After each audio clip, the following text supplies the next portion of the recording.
Hello and welcome to the first episode of 2023. And for this first episode, we're going to take a quick look back at 2022. I'll bet many investors are happy to say good riddance to last year. There really weren't many places to hide. It ranged from slightly ugly to super ugly. Take, for example, the widely followed gauge of US large cap stock performance, the S&P 500. It was down 18.1% last year. That's the worst year since 2008. So if someone were to ask me to give a 5-minute recap of 2022's economic and investment environment, here are the three charts I'd use. First off, inflation was clearly one of the major developments last year and even before that. This is a chart that goes back to January of 2000 showing the monthly consumer price index.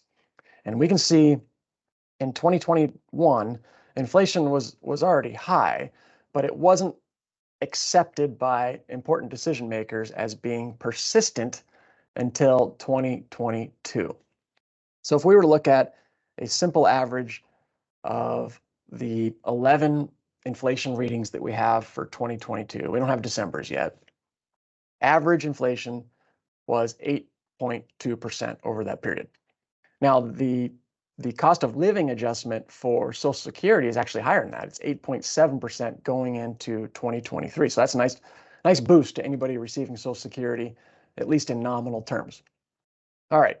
So once our central bankers collectively acknowledged what we could all plainly see with our own eyes, that inflation was high, the tactics shifted to fighting inflation, ideally before it became entrenched and destabilizing for the economy. And so how to do that, but with rising interest rates. So this is a 20-year, this chart goes back to January of 2000 showing the Fed funds rate, which is a rate that is effectively controlled by the Federal Reserve. So raising interest rates serves to tap the brakes on economic activity and thus cool any overheating that may be leading to runaway inflation. All right. So as can be seen in this chart, the interest rate hiking campaign of 2022 pushed the upper target, in this case, to 4.5% from effectively close to zero. So big move, and it was the sharpest, most aggressive rate-raising campaign since the 1980s. So what happened to the stock market as the Fed hiked rates? Well, it wasn't pretty. Like I said, the S&P 500 was down 18% last year. But let's break that stock market performance down into the components of value and growth. So we have a value bias here at HFG Trust.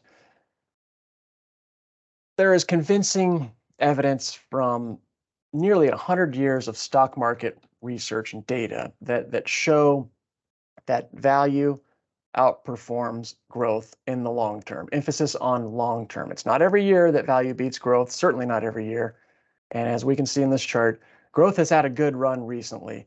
So this chart shows a 5-year look back of value versus growth. Growth is in the white, value is in the blue. This is a chart that's normalized back to January 2018. So each value, when I say normalized, we're starting at 100. So I thought this was the best way to compare the relative performance of value and growth over this time period. All right, so if we look at March of 2020 and look forward from there, there was a sizable divergence that started to occur there between growth and value as growth outperformed value significantly. And that reversed in 2022. So why is that? Well, as I've described in previous videos, when interest rates are rising, businesses with unproven concepts and/or businesses with cash flows and earnings that are expected to occur well into the future, i.e. growth companies, they compare much less favorably to companies that are steady Eddie cash flow generators, i.e. value companies. So that's exactly what we saw in 2022 with the large cap subindex, the large cap growth subindex falling 33%, while the value subindex actually fell only 2%. So that's it for now. Thanks for watching. We'll see you in 2 weeks.